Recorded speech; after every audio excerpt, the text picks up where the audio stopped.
Bell brought 4 girls scantily clad to home bake who danced around stage. We said, right, well, no one's got those accessories. Well, you get the costume award. I've won several costume awards. I've won the blue fur outfit was a costume award. My last outfit, which is a beautiful latex 2-piece suit, did cost a bit, but did undeniably win several costume awards. No one could really top it for a few gigs.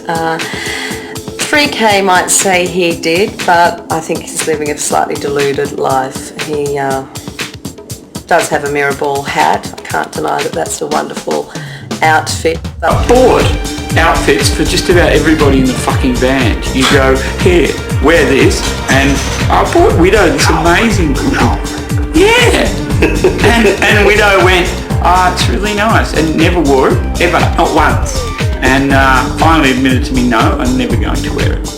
Love Shark, I bought things for, never bothered. Have you thought I bought him a fabulous dress once, and he wore it on his head. It's so hard to get something that fits in though. This stylist come in and she was just like, right, you're the drummer.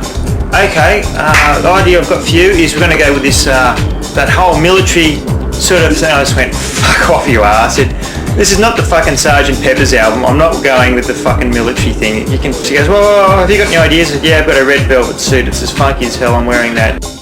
It fascinates me the way that some bands are just so coordinated in their look because we're completely uncoordinated. And every couple of months, particularly if you've got to do, for example, a photo shoot or the launch of a new record or something like that, everybody will go, right, well, what we need to do is get the look happening now. It's now 12 months in, let's get a look happening. It's now 18 months in, let's get a look happening. In 10 years' time, we'll be sitting around going, how should this band look?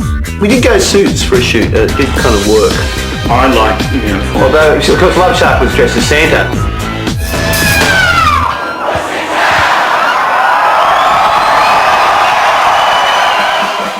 Chit-Chat will set himself on fire if he thinks the crowd thinks it's a good idea.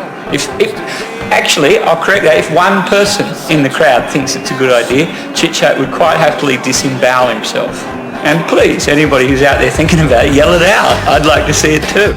There's two things there, like there's a degree of competitiveness, because people want to be noticed, and when you're dealing with people like KK and Chit-Chat, they're just such camera hogs, they really, if there's cameras around, they'll be grabbing that part of the stage.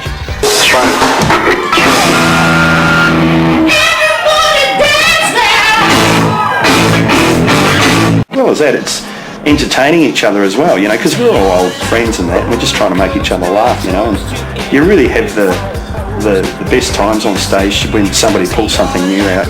I was always obsessed with that whole Parliament ethic, the band Parliament, where they'd have, sometimes they broke up when they had 70 people on stage and they weren't really sure who was in control. I mean, obviously George was in control, but it's an element that Chit-Chat always pushes. He's very insistent that we dress up, like as far as I'm concerned, I'd be a shoegazer, I'd just be looking at the floor, and I hate seeing bands like that, I'm glad that there's someone there who's out there pushing me into it, because otherwise I wouldn't bother, because I'm more concerned about worrying about how it sounds. We never will be a shoegazing band simply because we're so full of ego and so full of a relentless urge to show off in front of Mummy and Daddy. I mean, clearly, Mummy and Daddy didn't take enough notice of us when we were children or something. Or maybe they took too much notice. I don't know. But we've clearly got enough psychiatric problems to fill a fucking first-year psychiatry course. And that's just me.